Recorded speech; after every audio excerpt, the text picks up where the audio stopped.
히브리서 12장 1절에서 13절입니다. 이러므로 우리에게 구름같이 둘러싼 허다한 증인들이 있으니 모든 무거운 것과 얽매이기 쉬운 죄를 벗어버리고 인내로써 우리 앞에 당한 경주를 하며 믿음의 주여 또 온전하게 하시는 이 예수를 바라보자. 그는 그 앞에 있는 기쁨을 위하여 십자가를 참으사 부끄러움을 개의치 아니하시더니 하나님 보좌 우편에 앉으셨느니라. 너희가 피곤하여 낙심하지 않기 위하여 죄인들이 이같이 자기에게 거역한 일을 참으신 일을 생각하라. 너희가 죄와 싸우되 아직 피 흘리기까지는 대항하지 아니하고 또 아들들에게 권하는 것 같이 너희에게 권면하신 말씀도 잊었도다. 일렀으되 내 아들아 주의 징계하심을 경히 여기지 말며 그에게 꾸지람을 받을 때에 낙심하지 말라. 주께서 그 사랑하는 자를 징계하시고 그가 받아들이시는 아들마다 채찍질하심이라 하였으니 너희가 참음은 징계를 받기 위함이라. 하나님이 아들과 같이 너희를 대우하시나니 어찌 아버지가 징계하지 않는 아들이 있으리요. 징계는 다 받는 것이거늘 너희에게 없으면 사생자요 친아들이 아니니라. 또 우리 육신의 아버지가 우리를 징계하여도 공경하였거든 하물며 모든 영의 아버지께 더욱 복종하여 살려 하지 않겠느냐. 그들은 잠시 자기의 뜻대로 우리를 징계하였거니와 오직 하나님은 우리의 유익을 위하여 그의 거룩하심에 참여하게 하시느니라. 무릇 징계가 당시에는 즐거워 보이지 않고 슬퍼 보이나 후에 그런 말미암아 연단받은 자들은 의와 평강의 열매를 맺느니라. 그러므로 피곤한 손과 연약한 무릎을 일으켜 세우고 함께요 너희 발을 위하여 곧 곧은 길을 만들어 저는 다리로 하여금 어그러지지 않고 고침을 받게 하라. 아멘. 12장 오늘 본문 말씀은 11장 히브리서 11장의 말씀의 논리적인 종결 부분에 해당하는 말씀입니다. 11장이 하나님의 율법, 하나님의 말씀에 의거해서 그들의 믿음을 지켰던 자들을 이야기하고 있다면 12장에 와서는 이제 우리는 믿음의 창시자고 믿음의 완성자이신 예수 그리스도를 바라보고 의지하고 살아가는 삶을 살아야 한다. 그 수많은 증인들의 삶을 이야기하고 이제 우리는 또 다른 하나님의 말씀의 실체이신 예수 그리스도를 바라보고 그분을 붙들고 그분을 의지하면서 살아야 합니다라는 논리적인 결론을 이야기하고 있는 말씀이지요. 그래서 이러므로 우리에게 구름같이 둘러싼 허다한 증인들이 있으니 모든 무거운 것과 얽매이기 쉬운 죄를 벗어버리고 인내로써 우리 앞에 당한 경주를 해라 라고 권면하고 있습니다. 저자는 경주에 비유해서 믿음의 삶을 살아가는 사람들이 어떻게 살아가야 되는지를 이야기하고 있는데 특별히 첫 번째는 경주할 때 필요한 자세는 벗어버리는 것입니다. 무엇을 벗어버립니까? 무거운 것, 얽매이기 쉬운 죄를 벗어버리라. 물론 여기서 얘기하고 있는 죄는 개인적인 우리의 수많은 반복적이고 짚게 되는 그런 죄를 이야기할 수도 있겠지만 히브리서의 말씀에 의거하면 이 죄는 어떤 신앙 고백을 저버리게 하고 그렇게 사회적이고 폭력적인 고난과 역경과 그런 어려움들을 자신들의 믿음을 던져버리고 다시 과거로 돌아가려고 하는 만든 여러 가지 어려운 상황들을 이야기하겠죠. 그런 무거운 것, 얽매이기 쉬운 죄를 벗어야 한다. 우리가 달리기를 할 때 가벼운 옷을 개발하고 어떻게 하면 바람의 저항에 받지 않는 수영도 그렇고요. 그런 막 재질 그런 옷들을 개발하고 애쓰잖아요. 어떻게 하면 가벼운 신발, 어떻게 하면 더 빨리 0.1초라도 단축시키기 위해서 과학적으로 수고하듯이 우리도 그렇게 우리에게 주어진 믿음의 경주를 완주하기 위해서는 우리의 삶 가운데 있는 누더기와 같은 죄, 우리의 믿음을 온전하지 못하도록 유혹하고 힘들게 하는, 방해하는 그런 수많은 죄를 던지는 것이 1차적으로 필요한 것 같습니다. 우리가 이 믿음의 경주를 우리에게 주어진 이 구획을 달려야 하는 마라토너 삶을 사는 우리가 우리의 삶 가운데 무겁게 하고 나의 발을 무겁게 하고 힘들게 하는 그런 죄악들은 없는지 살피고 그것을 벗어버리는 지혜로움이 있었으면 좋겠습니다. 두 번째는 인내하는 것이죠. 참아내는 것. 결승점을 향해서 가는 그 경주의 삶은 쉬운 일이 아니죠. 제가 요즘 나이가 들면서 40대 후반이 돼가니까 자꾸 배가 나오는 거예요. 평상시에도 보시다시피 운동을 즐겨하는 편은 아니라서 헬스클럽 몇 번 끊었다가 거의 문턱도 못 가보고 이렇게 포기한 적도 많고요. 요즘에 이제 그냥 아파트 그 주변에 이렇게 1km 딱 한 바퀴 돌면 1km 트랙이 있거든요. 조깅 트랙에서 거의 일주일에 한 3번, 4번 정도는 5km 정도는 제가 이제 걷거든요. 근데 걸은 거는 정말 아무런 1시간이면 충분히 말씀 듣고 찬양 들으면서 걷는 건 그렇게 큰 어려움은 아닌데 가끔 이게 뛸 때가 있어요. 좀 더 급한 마음에 5km를 내가 한번 달려보자. 그런데 한 번도 5km를 한 번에 달려본 적은 없어요. 3km쯤 달리면 무릎에 통증이 오기 시작해요. 그러면 이제 온갖 생각이 들고 무릎도 아픈데 너 이러다가 달리다가 너 무릎 나간다 온갖 생각들이 저를 점령하기 시작하는 거예요. 그러다 이제 4km쯤 이제 달리면 점점 이제 허리에 통증도 오는 것 같은 느낌이 드는 거예요. 죽을 것 같은 고통들이 찾아와요. 그러면 이제 4km면 달릴만 했어. 잘했어. 스스로 엄청 위안도 삼고 하다가 결국은 5km를 못 달리는 거예요. 그래서 이제는 빨리 걷자. 빨리 걷는 것이 더 좋을 수도 있어. 온갖 핑계요 하면서 한 번도 지금까지 5km를 끝까지 달려본 적이 없는 거예요. 결국은 인내의 부족함이겠죠. 그러니까 아프니까 허리도 아프니까 달릴 만큼 달렸어. 여러 가지 나를 혼미케 하는 생각들, 또 실제적인 어떤 물리적인 고통들이 끝까지 못 달리게 하는 거예요. 여전히 달릴 때마다 목표는 5km인데 한 번도 5km를 뛰어보지 못한. 결국은 어려운 상황들, 힘든 유혹들을 이겨내지 못하고 포기해버리는 것이 결승점에 도달하지 못하도록 하는 큰 장애물인 것 같아요. 우리의 믿음의 결승점을 향해 갈 때도 마찬가지인 것 같아요. 말씀대로 살아가는 것, 큐티하는 것, 기도하는 것, 이 모든 것이 쉬운 일은 아닌 것 같아요. 믿음의 삶을 산다라는 것, 우리가 하나님의 제자로서 우리의 주어진 삶을 하루하루 살아간다는 것은 정말 어려운 일이 같아요. 그냥 숨 쉬듯이 쉽게 해버리는 것이라면 하나님도 우리에게 이렇게 긴 말씀 주시지도 않았을 것 같아요. 너무 힘든 일이니까 하나님이 염려하고 걱정하는 마음으로 어떻게 하면 그 힘든 일을 잘 이겨낼 수 있을까를 염려하는 마음으로 두꺼운 말씀도 주셨겠지. 그래서 하나님의 뜻대로 살아간다는 것은 그냥 되어지는 것이 아니고 정말 싸워야 되는 것. 인내한다는 것.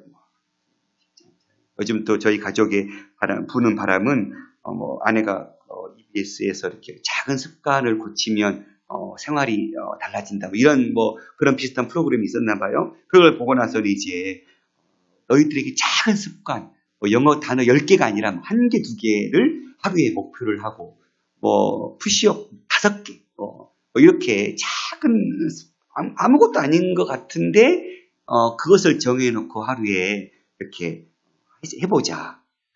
성경 한 장 아니면 성경 한 절 읽기 이렇게 해서 각자가 이제 큰 딸은 이제 먼 곳에 있으니까 2딸하고 저하고 아내하고 네 사람이서 이제 A4 용지에다가 자기가 해야 될 작은 습관들을 적어놨어요. 그런데 그 하루하루 이렇게 체크하는 게 정말 어떻게 보면 그 하루를 딱 보면 정말 아무것도 아니거든요. 푸시업 20개. 이거 금방 할 수 있는 것들인데 그걸 이렇게 쭉 한 주간 해보니까 체크가 이렇게 군데군데 구멍들이 많이 나 있어요. 쉽지 않아요. 그런 것처럼 인내하는 것, 삶 가운데 그 작은 것도, 그 작은 습관도 꾸준히 하는 것은 어려운 것처럼 믿음의 삶을 꾸준히 하나님 안에서 살아간다는 것은 보통 인내 없이는 할 수 없는 것임을 우리가 알기 때문에 우리 삶 가운데 주님 바라보면서 인내의 삶을 통해서 끝까지 우리에게 주어진 이 믿음의 경주를 경주하기를 소망합니다. 또한 2절에 보면 믿음의 주, 온전하게 하신 이 믿음의 주요라고 번역하고 있는 이 아르케고스라는 단어는 2장 10절에서는 구원의 창시자라고 번역했거든요. 오히려 주라고 번역하기에는 조금 더 창시자 혹은 시작하는 이렇게 번역하는 것이 더 옳을 것 같아요. 그래서 2장 10절처럼 믿음의 창시자. 주님은 믿음을 시작해 하시는 분이시죠. 그리고 또 온전하게 하시는 이라는 단어, 이 텔레이오테스라는 단어는 완성자라는 뜻이거든요. 그러니까 믿음의 창시자요 완성자이신 예수님, 그분을 바라보자. 그러니까 세 번째 단어는 바라보는 것. 우리가 결승점을 바라보지 않고 뛰는 육상 선수는 없지요. 결승전을 뚫어지게 쳐다보지 않고 달리면 반드시 어긋난 길로 갈 수밖에 없고 돌아갈 수밖에 없을 거예요. 가끔 자기 트랙을 넘어서서 달려서 실격하는 경기를 보게 되잖아요. 왜 그래요? 그냥 땅만 보고 달리다 보면 자기 트랙을 벗어나 버리는. 그래서 우리는 목적지, 가야 될 목적지를 끝까지 바라보고 달려가야 하는. 그럴 때 그 목적지에 다다를 수 있는 것이죠. 목적 없이 살아가는 삶은 방황할 수밖에 없어요. 우리의 믿음의 창시자고 완성자이신 주님, 이미 그 주님은 그 계주의 길을 걸으신 거예요. 가장 완벽하게, 가장 분명하게. 그래서 그렇게 걸으신 모범이신 예수님을 이제 우리는 바라보고 우리에게 주어진 믿음의 길을 걸어가는 거예요. 그러니 우리의 죄를 벗어버리고 또 힘들지만 인내하면서 끝까지 주님을 바라보면서 걸어갈 때 우리에게 주어진 이 믿음의 경주의 삶을 끝까지 우리는 완수할 수 있다. 저자는 이야기하고 있습니다. 그래서 그런 주님, 끝까지 십자가를 참으시고 부끄러움을 개의치 아니하셨던 주님, 그래서 결국은 하나님 보좌에 앉으신 그 주님 바라보면서 우리도 피곤하여 낙심하지 않기 위하여 죄인들이 이같이 자기에게 거역한 일을 참으신 그 주님을 생각하면서 벗어버리고 인내하고 바라보면서 살아가자. 그렇게 저자는 권면하고 있습니다. 그리고 이제 4절부터는 구체적인 죄와 싸우는 신자들, 그 죄와의 싸움과 고난이 신자의 유익을 위한 하나님의 훈육임을 이야기하고 있는데요. 4절에서는 너희가 죄와 싸우되 아직 피 흘리기까지는 대항하지 아니했다. 아마 히브리서 저자 수신자들은 여러 어려운 역경에 처해져 있는 것 같지만 아직 순교자가 나오기까지 피 흘려 싸우는 그런 상황은 아니었던 것 같아요. 그래서 너희가 어려운 고난에 처해서 너희들을 그 믿음에서 떨어지게 하려는 수많은 죄가 너희를 억누르고 있지만 너희가 아직 피 흘리면서 순교자가 나올 때까지 싸우는 그런 상황까지는 아직 이르지 않았다. 그러니 너희들이 끝까지 믿음을 지키면서 싸워내자. 그렇게 권면하고 있는 것이지요. 그리고 이제 5절부터 10절은 잠언 3장에서 3장 11절 12절 말씀을 근거로 해서 부자 관계에 근거한 하나님의 훈육의 의미를 설명해 주고 있습니다. 또 아들들에게 권하는 것 같이 결국은 하나님께서 육신의 아비가 자식을 훈계할 때 사랑하니까 그 자식을 훈계하는 것처럼 하나님도 너희들에게 사랑하기 때문에 여러 가지 고난과 역경을 허락하신다는 거예요. 사랑하지 않으면 참 아들도 아니고 그냥 사생자일 뿐이라고 이야기하고 있는 거죠. 너희들이 고난 속에서 하나님 견디도록 내버려 두신 이유, 고난의 터널에 어떤 면에서 적극적으로 보낸 이유는 너희가 친아들이기 때문에, 사생자가 아니기 때문에 하나님은 그런 마음으로 하물며 아비가 훈계할 때 자식된 도리로서 그 아비의 훈계를 따르지 않느냐. 그러니 너희 진짜 영적인 아버지인 하나님의 말씀에 너희가 따르고 순복하는 것, 하나님이 허락하시는 그 믿음의 길을 걸어가는 것은 당연한 처사다. 그러니 너희가 분명하게 하나님의 말씀에 더욱 9절에 보면 모든 영의 아버지께 더욱 복종하며 살려 하지 않겠느냐 이야기하고 있거든요. 그래서 그들은 잠시 자기의 뜻대로 우리를 징계하였거니와 오직 하나님은 우리의 유익을 위하여 그의 거룩하심에 참여하게 했다. 하나님께서 우리를 고난 가운데 역경 가운데 내몰게 하신 이유는 우리를 위해서, 하나님 자신을 위해서가 아니라 우리의 유익을 위해서.